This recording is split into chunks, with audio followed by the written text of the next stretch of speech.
আল্লাহ রাব্বুল আলামিনের এই আল্লাহর ঘর মসজিদে যদি আপনি দান করেন, নবীজি বলেছেন যে আপনার সামর্থ্য অনুযায়ী আপনি দান করবেন, আল্লাহর ঘর মসজিদে দান করবেন। যদি নাও পারেন একটা ইট কি আর টাকা যদি হয়, আল্লাহ পাক রাসূল বলেছেন যে ওই ব্যক্তিকে কি দেওয়া হবে জানেন? জান্নাত আপনার জন্য নির্মাণ করা হয়েছে। ওই জান্নাতের মধ্যে আমার নবীজি বলেছেন আপনার জন্য একটা বালাখানা আপনার জন্য বানিয়ে দেবে। বলেন সুবহানাল্লাহ।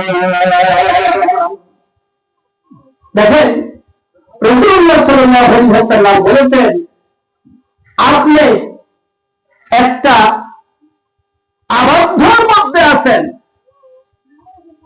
আপনি যদি এইটা না দান করেন তাহলে একটা আবদ্ধ এই গ্রামে প্রথম অবস্থায় কুয়া ছিল না, আমরা যাকে বলি কুই, ঠিক আছে? কুয়া ছিল, এই কুয়ার পানি যদি 1 বছর 2 বছর 6 মাস না তোলেন পানি বাসনা হয়ে যায় না বাপ, বাসনা হয়ে যায়। এইটা হলো আপনি যদি না দান করেন, এইটা হলো একটা আবদ্ধ হয়ে যায়, বন্ধন হয়ে যায়। আপনাকে বেঁধে রাখা হয় রশি দিয়ে, কি দিয়ে? রশি দিয়ে আপনাকে বেঁধে রাখা হয়, আপনি দান করতেছেন না। রাসূলুল্লাহ সাল্লাল্লাহু আলাইহি ওয়াসাল্লাম বলেছেন 2টা ফেরেশতা আছে। কয়টা ফেরেশতা আছে? 2টা ফেরেশতা আসার পর একটা ফেরেশতা আসিয়া বলে যে এই আল্লাহ পাকের বান্দা দান করতেছে না, যে সম্পদগুলো গচ্ছিত করে ঘোষণা করে রাখতেছে, আমি আল্লাহ পাকের ফেরেশতা বলতেছি যে তার সম্পদ ওগুলো যেন নষ্ট হয়ে যায়। বলেন নাউজুবিল্লাহ। কি হয়ে যাক?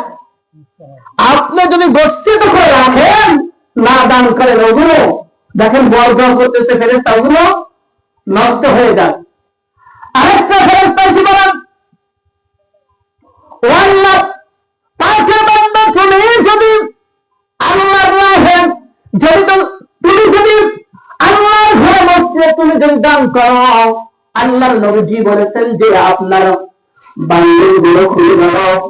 আল্লাহ পাক বলতেছে যা তুমি দান করেছ, আল্লাহ পাক তোমার চাকরির মধ্যে, তোমার জমির ফসলের মধ্যে আমার কোন খাদ্য আপনাকে বরকত দিবে আপনি একটু পারেন না। বলেন সুবহানাল্লাহ। আমরা তো কৃষক, কি করি? জমি চাষ করি। এই জমির কোন ক্ষমতা, এই জমির কোন ক্ষমতা আছে? এই মাটির কোন ক্ষমতা নাই। আপনি যখন বীজটা বলে দেন মাটির মধ্যে, যখন আপনি এই বীজগুলো যখন আপনি চারাগুলো দিয়ে দিলেন, এই মাটি আন্দান করছে বলেন এই মাটির কোন জড়া আছে ভাই? এই মাটি বলেন না, এই যে আপনার বান্দারা কত পরিশ্রম করতেছে, কাজ করতেছে এই মাটির মধ্যে, এই যে বীজ বপন করেছে, এই গাছ থেকে কি কোনো ফসল হবে? কোন কি ফুল থেকে ফল হবে? আল্লাহ পাক তার পারমিশন অনুযায়ী আল্লাহ পাক বলেছে এ মাটি তোমার তো কোনো ক্ষমতা নাই আমার হুকুমে, তুমি এই মাটি থেকে এই আমার বান্দাদের জন্য পরিশ্রমের ফল দান করে দাও। বলেন সুবহানাল্লাহ। কি করে দাও?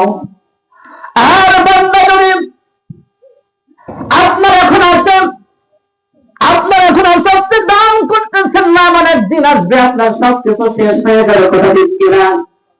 সেই দিন আফসোস করবেন, সেই দিন আফসোস করে কোনো লাভ হবে না, লাভ হবে না। যান আপনার এখন আসে, আপনি দান করেন। আপনি যদি দান করেন আপনার কখনো ফিরে না। আল্লাহ পাকের রাসূল বলেছেন যখন আপনার কাছে টাকা পয়সা সম্পদগুলো যখন আপনার কাছে হাত খারাপ হয়ে যাবে, হয়ে যাবেন, নবীজি বলেছেন একদিন আপনি আফসোস করেছেন, আপনার লাভ হবে না, আপনার নেই আছে, আপনি রেখে যাচ্ছেন, আপনার ছেলে সন্তানের জন্য রেখে যাচ্ছেন। নবীজি বলেছেন যে আপনার ওই ছেলে, ওই সন্তানগুলো ওই টাকা পয়সা নিয়ে যদি গান বাজনা করে, দুনিয়ার বুকে যদি হাসি ঠাট্টা খেলতামাশার মধ্যে লিপ্ত হয়, আপনি কবরের মধ্যে আপনি গুনাহ ছাড়া আর কোনো কিছু পাবেন না, বলেন না।